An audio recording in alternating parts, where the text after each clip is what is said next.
Welcome, my friends, to the only game reviews where the score doesn't matter. Just like Kanye West. Yeah, enough said. No one cares. But you sit back, relax, and get ready to enjoy the show because this is Gracious Judgment.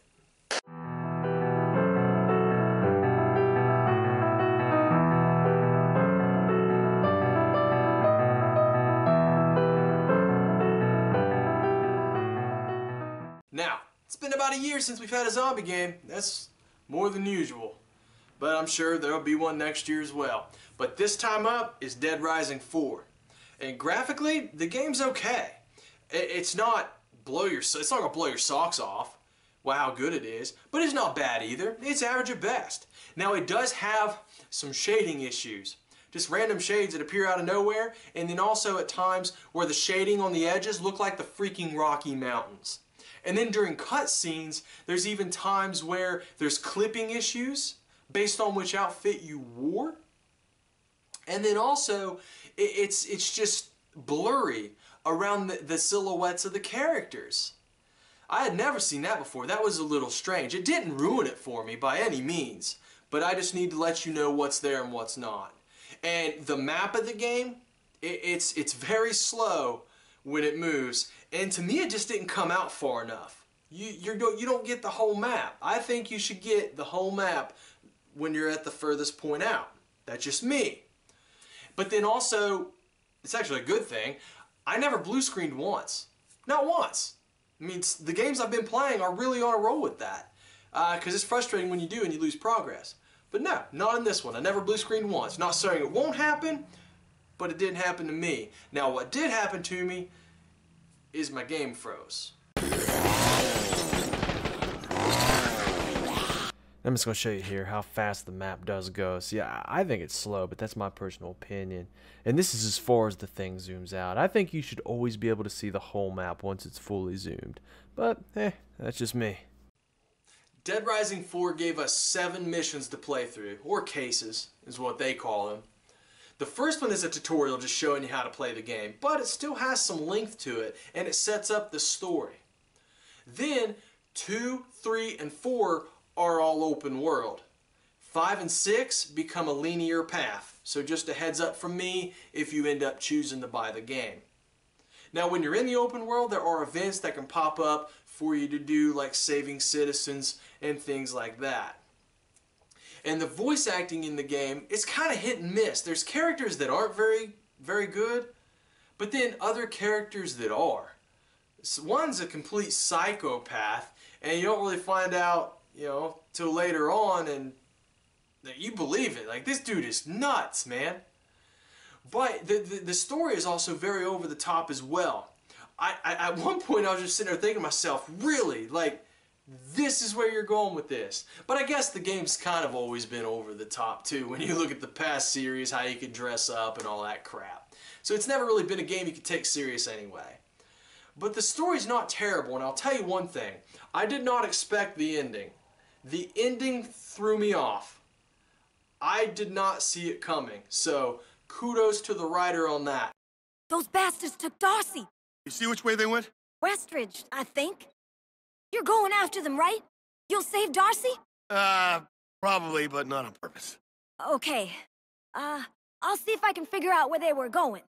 You go. I'll call you when I have something. And I can't forget Frank's trusty camera.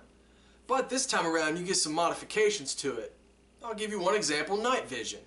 I'm not going to spoil the other one for you, but there are different ways they went about it. But combat in this game, it's just a hack and slash, it's no different. And they still give you hundreds of ways to dispose of the zombies. But I think that's the appeal of the game.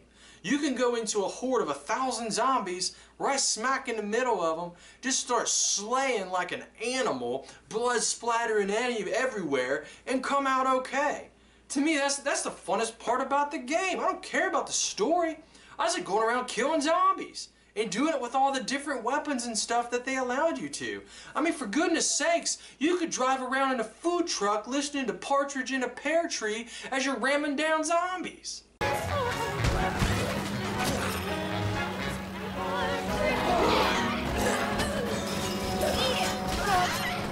even smite the simpletons down as if you were the mighty Thor himself. Or you can get real creative.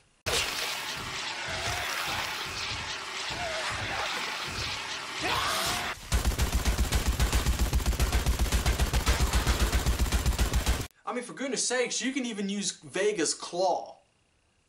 That's awesome.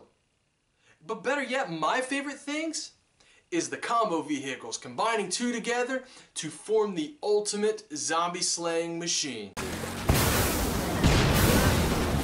Not only can you slay zombies with style, but you can also do it in style too. There are hundreds of outfits to choose from, and you can even mix and match them. There's anything from a knight in shining armor to a Girl Scout uniform. You make your choice. There's kind of something for everybody. A more serious zombie slayer or the jokester. It's your call. There's something there for everybody. But the multiplayer, I thought there was potential to be fun. Which first I didn't even expect it to have multiplayer, so the fact it was there, that was really cool. It's just, you're given tasks and you're in a certain location. It's not really open world, you're just given a certain location in the game. And you got to go do the task and get back to your safe house before the time runs out. The only unfortunate thing is I couldn't find matches. I was only able to find 2.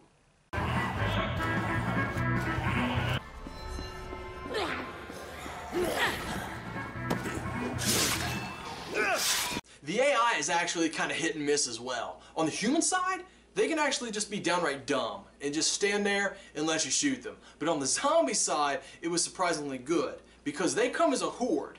It's not just 1 or 2 is going to trickle away if you do something stupid and make a noise. Nah, they'll all come for you. I thought that was well done in that regard. And the perks in the game, there's an okay amount. Not a tremendous amount, but it's not, minimal either.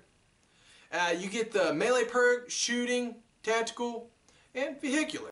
Here's the perks for you, and really there's a decent amount. Most of them are simple things, just like increased critical strike rating and damage for blunt melee weapons, vehicles, things like that. Then when we go down to the Fortitude tab, it's just going to let us increase health, stamina, decrease the amount of damage that we take from certain attacks. And the shooting self-explanatory. Of course, it's just going to increase damage with certain guns. Then the survival can give you things like increased inventory for food, guns, really anything. So for those of you that's actually made it this far, I want to thank you for watching. If you do have any questions, feel free to post it down in the comments below. I'm more than happy to answer it for you. And if it's something that you're looking for a little more spoiler related, what you can do is message me on Facebook or Twitter. I'm more than happy to talk to you there as well. But until next time, you all take care, you have a good week, and always remember, game with grace.